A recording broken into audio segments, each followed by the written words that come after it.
अच्छा जी, अब देखो मैं आप लोगों को स्टेट्स वाला एरिया करवा रहा हूँ। स्टेट्स में सबसे पहले तो आपने जो है ना वो कुछ चीजें पढ़नी है। Number 1 mean, number 2 mode, number 3 median, number 4 standard deviation. ठीक है।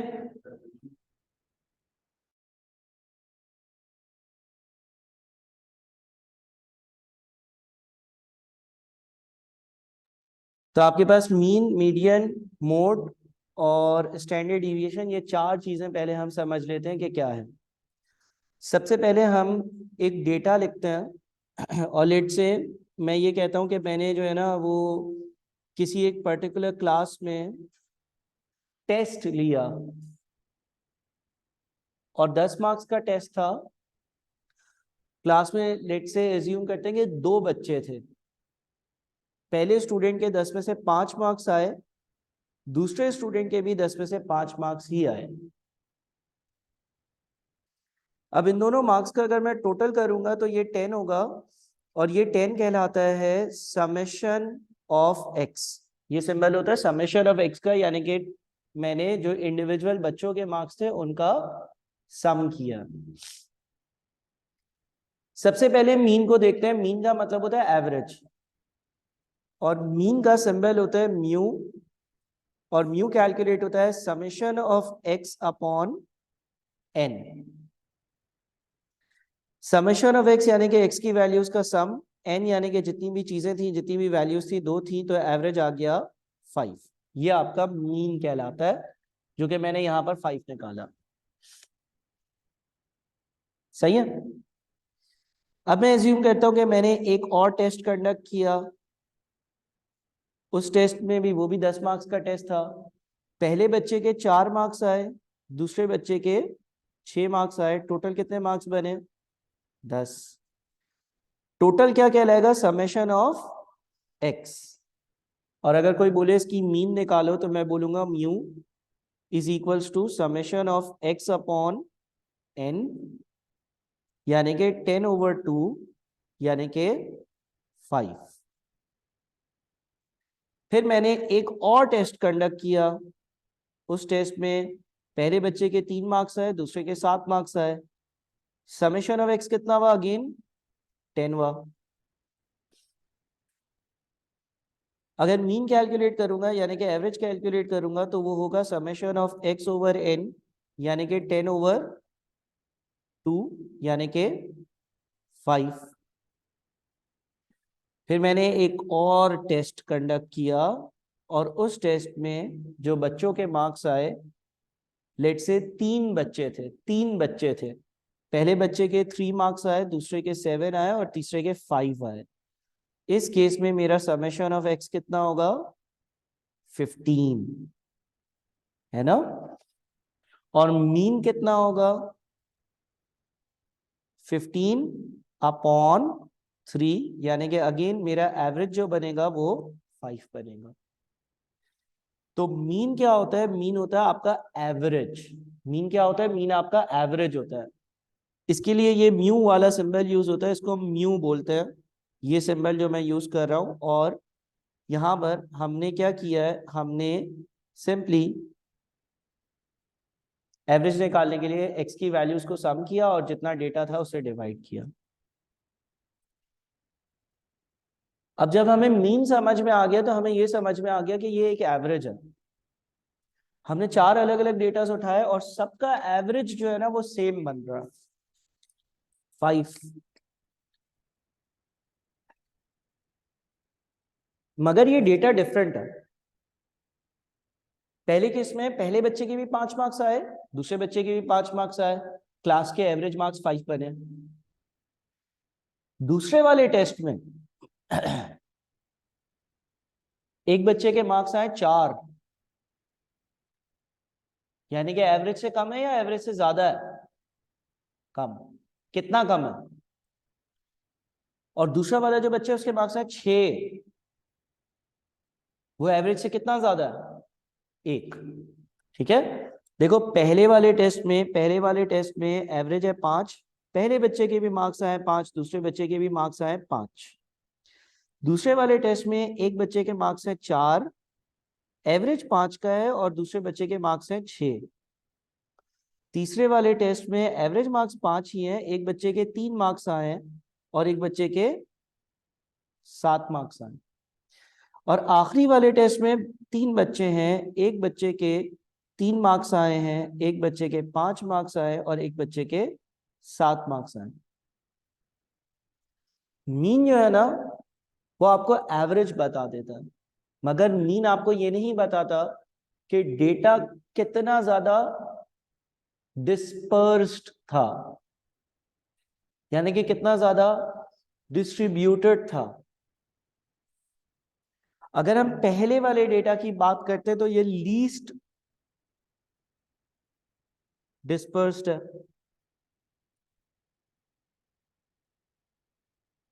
क्यों? इसलिए क्योंकि जितनी एवरेज है हर बच्चे की परफॉर्मेंस उतनी ही है जितनी एवरेज थी।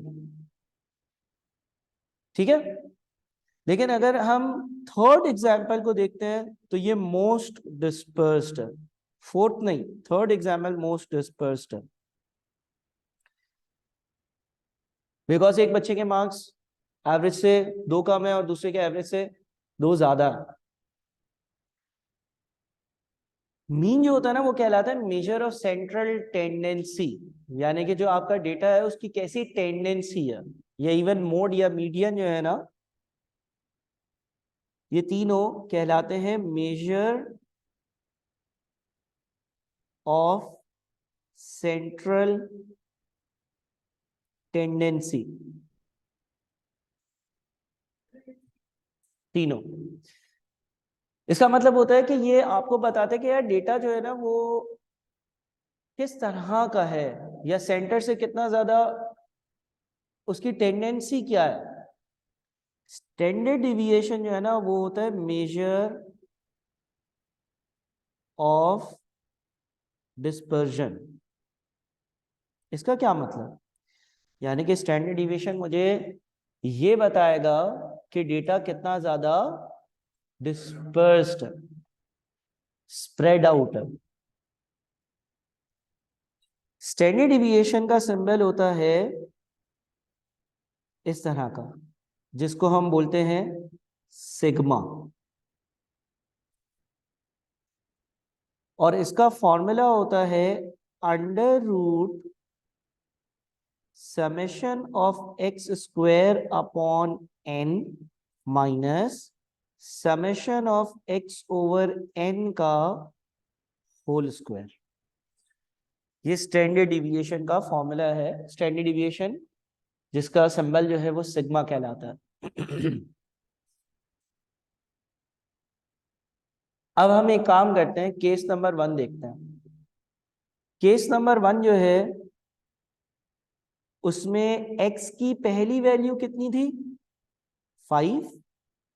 दूसरी वैल्यू कितनी थी? 5। टोटल समेशन ऑफ x कितना था? 10। समेशन ऑफ x यानी कि x की वैल्यूज का सम। अगर मैं x स्क्वायर कैलकुलेट करूं, 5 का स्क्वायर कितना होता है? 25। अगले 5 का स्क्वायर भी 25, टोटल 50। ये 50 क्या होगा? समेशन ऑफ एक्स स्क्वायर, यानी कि x के जो स्क्वायर्स थे उसका सम। अब आप स्टैंडर्ड डिविएशन के फॉर्मूले में इन वैल्यूज को पुट करो, under root summation of x square which means 50/2 minus summation of x over n का होल स्क्वायर। तो 50/2 इज 25 और ब्रैकेट में 10/2 5 है, 5 का square is also 25, 25 minus 25 is 0, under root of 0 is also 0। ये 0 सिग्निफाई कर रहा है कि डेटा डिस्पर्स्ड नहीं है। ये जीरो ये सिग्निफाई कर रहा है कि जितनी मीन है हर इंडिविजुअल वैल्यू उतनी ही है। और आप देख लो, पहले बच्चे के भी मार्क्स 5 है, दूसरे बच्चे के भी मार्क्स 5 है, मीन भी 5 है, और हर बच्चे के मार्क्स उतने ही आए हैं जितनी मीन है। आपके पास स्टैंडर्ड डिविएशन 0 कब आएगी? अगर हर इंडिविजुअल वैल्यू उतनी ही होगी जितनी एवरेज है, तो आपका स्टैंडर्ड डिवीजन 0 आएगा। 0 ये सजेस्ट करेगा कि यार जो एवरेज मार्क्स है ना क्लास के, हर इंडिविजुअल वैल्यू उतनी ही है। ठीक है। अगर हम सेकंड केस की बात करें, केस नंबर 2 में x की दो वैल्यूज थी, क्या क्या थी? 4 एंड 6। टोटल कितना था? 10। अगर हम इसका x स्क्वायर निकालें, 4 का स्क्वायर इज 16, 6 का स्क्वायर इज 36, ऐड करो 52। अब फॉर्मूला यूज करते हैं, standard deviation is equals to under root summation of x square 52/2 minus summation of x over n का होल स्क्वायर। 52/2 इज 26, ब्रैकेट में 10/2 इज 5, 5 का square is 25, 26 minus 25 is 1, under root of 1 is 1।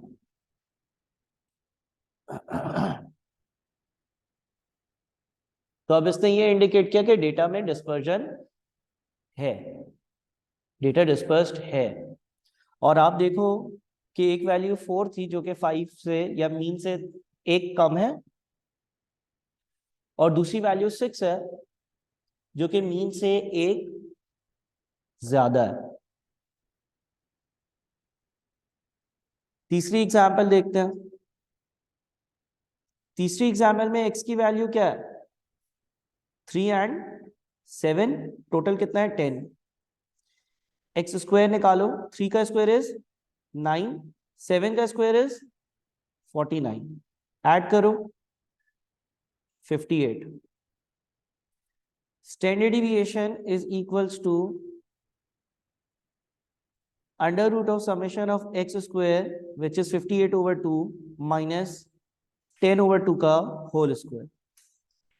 इस case में standard deviation देखो कितनी आएगी? 58/2 is 29 minus 25, 4, root of 4 is 2। तो आप खुद देख लो कि ये तीसरा वाला जो डेटा है वो दूसरे वाले डेटा से भी ज्यादा डिस्पर्स्ड है। करेक्ट?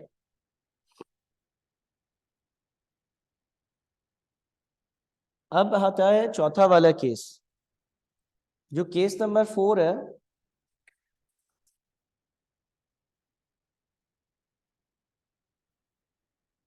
उसमें 3 वैल्यूज हैं। अगर हम केस नंबर 4 में स्टैंडर्ड डिविएशन कैलकुलेट करेंगे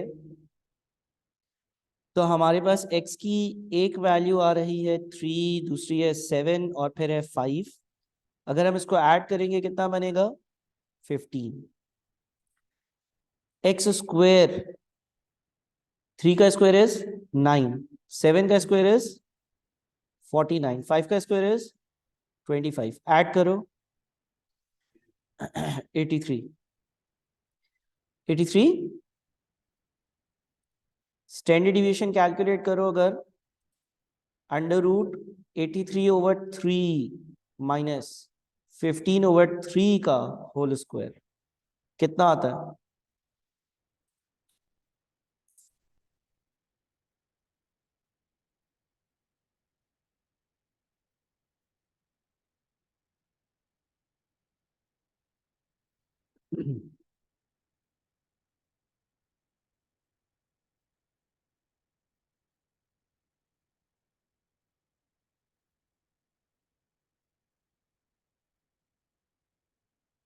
83/3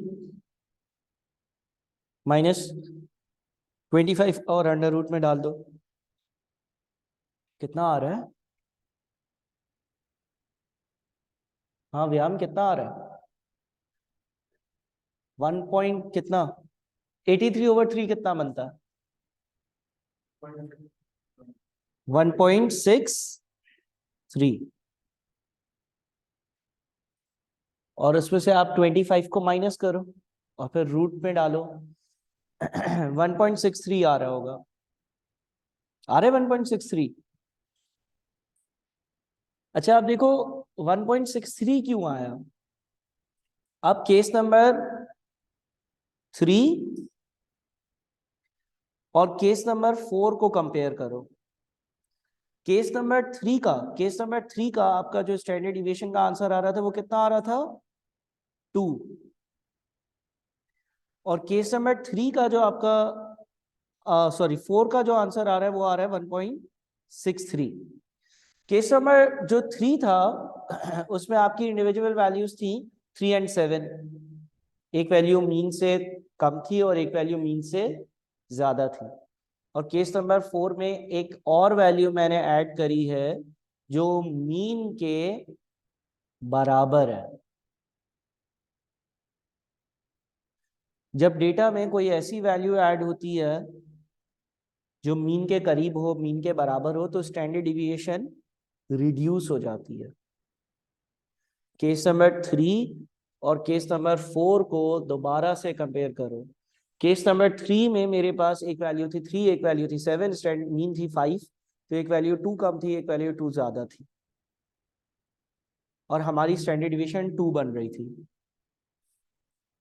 केस नंबर 4 में मैंने एक ऐसी वैल्यू ऐड करी जो मीन के बराबर है। उसने बोला कि यार ये क्योंकि एक और ऐड हुआ है डेटा और वो मीन के करीब है तो वो डिस्पर्जन्स को रिड्यूस कर रहा है, ओवरऑल एवरेज डिस्पर्जन्स को रिड्यूस कर रहा है। अच्छा जी, अब हमें ये समझ में आ गया कि मीन और स्टैंडर्ड डिविएशन क्या है और क्यों यूज किए जाता है। मीन एवरेज बताता है बट वो ये नहीं बताता कि डेटा कितना ज्यादा डिस्पर्स्ड है, उसके लिए मुझे स्टैंडर्ड डिविएशन का इस्तेमाल करना पड़ता है। अब हम और आगे बढ़ते हैं और हम ये देखते हैं कि मोड एंड मीडियन ये क्या करेंगे, क्या बताएंगे। देखो मोड जो होता है ना, मोड बताता है आपको मोस्ट फ्रीक्वेंट, और जो मीडियन होता है ना वो आपको बताता है mid value. Mode most frequent और मीडियन बताता है मिड वैल्यू। फॉर एग्जाम्पल आपके पास एक डेटा है जो है 4 7 7 7 9। 10 मार्क्स का मैंने टेस्ट किया और बच्चों के रिजल्ट आए 4 7 7 7 9। अब अगर कोई मुझसे पूछेगा कि मोड बताओ, मोड का मतलब मोस्ट फ्रीक्वेंट या मोस्ट रिपीटेड वैल्यू बताओ, तो मेरा आंसर होगा 7। बिकॉज 4 एक बार आ रहा है, 7 3 बार आ रहा है और 9 एक बार आ रहा है। इनकी ये फ्रीक्वेंसीज हैं, हाउ फ्रीक्वेंटली दे अकर। तो मैं बोलूंगा कि मोस्ट फ्रीक्वेंट वैल्यू या जो मोड है ना वो 7 है। अगर कोई मुझसे मीडियन पूछेगा इस सिनेरियो में, तो मीडियन होती है मिड वैल्यू और वो भी इस केस में 7 होगी। बिकॉज मेरे पास 5 वैल्यूज हैं और 5 वैल्यूज में सेंटर में 7 आ रहा है, तो मेरा जो मीडियन होगा वो भी 7 होगा।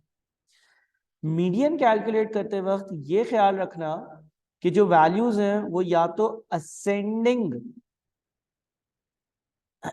ऑर्डर में है या फिर सारी वैल्यूज डिसेंडिंग ऑर्डर में, ये जरूरी है कि जब हम मीडियन कैलकुलेट करें या मिड वैल्यू कैलकुलेट करें तो इधर सारी वैल्यूज असेंडिंग या सारी वैल्यूज डिसेंडिंग ऑर्डर में हो।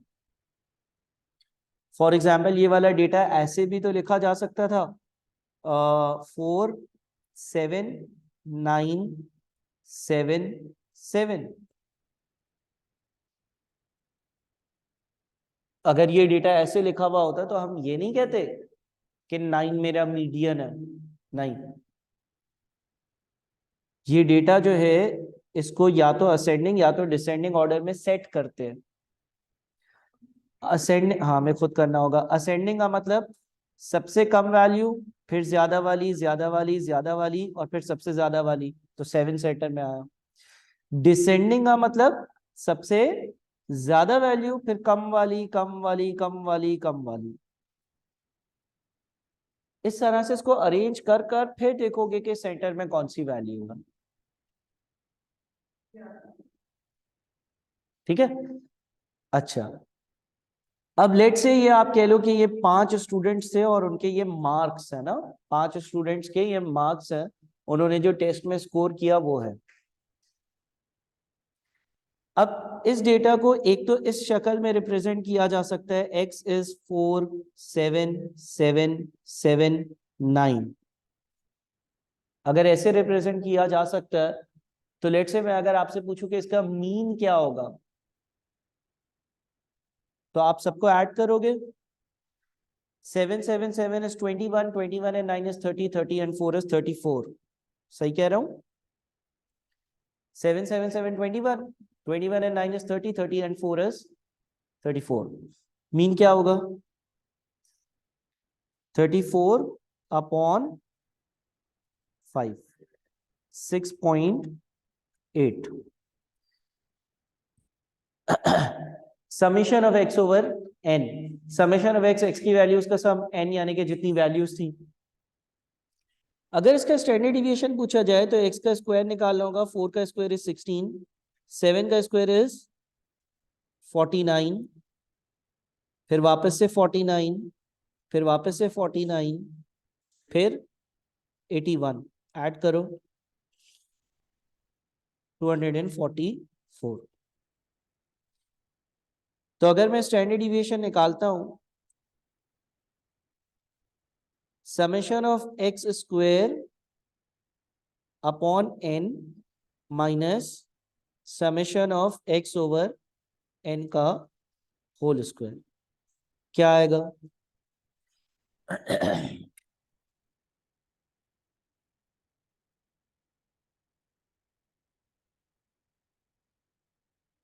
सॉरी 1.6। एक और डिजिट बता दो।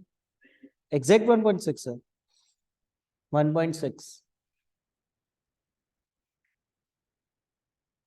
इस डेटा को, यही वाला डेटा आपके पास पेपर में ऐसे भी दिया जा सकता है। कैसे? वो आपको f और x की वैल्यूज दें। f will be your frequency, x will be the value। यानी कि 4 7 9, 4 कितनी बार आया है? एक बार। 7 कितनी बार आया है? 3 बार। और 9 कितनी बार आया है? एक बार। सेम डेटा जो कि इस तरह से भी लिखा जा सकता है। अब अगर सर डेटा इस तरह से लिखा गया होगा तो फिर क्या करेंगे? देखो, एक तो आप कैलकुलेट कर सकते हो f की वैल्यूज का सम, एक आप कैलकुलेट कर सकते हो f की वैल्यूज का सम, है ना, 1 3 एंड 1। इस केस में मीन का जो फॉर्मूला होगा वो होगा summation of f x divided by summation of F. अब समेशन ऑफ एफ एक्स का मतलब क्या है? समेशन ऑफ एफ एक्स का मतलब है कि एफ को एक्स से मल्टीप्लाई करोगे. 1 into 4 is 4, 3 into 7 is 21, 1 into 9 is 9. Add करो सबको, 34.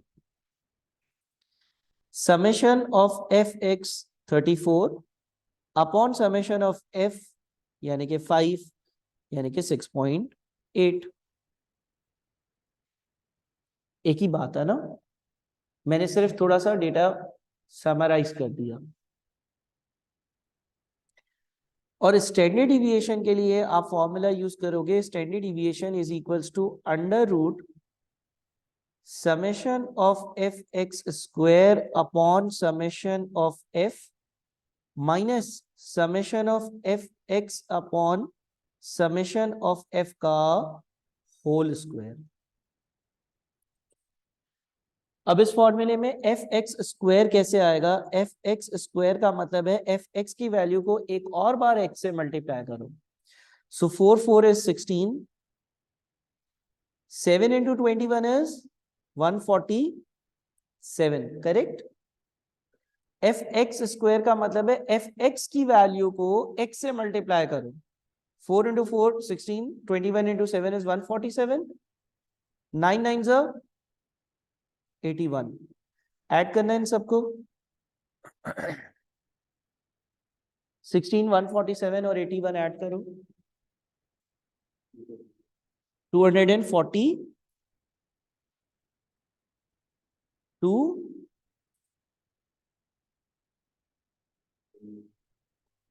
244. तो अब हम इसको कैलकुलेट करते हैं. Under root summation of f x square यानी कि 244 अपॉन 5 माइनस 34 अपॉन 5 का होल स्क्वायर. चेक करो क्या आंसर आता है. 1.6 ही बनेगा ना. चेक करो.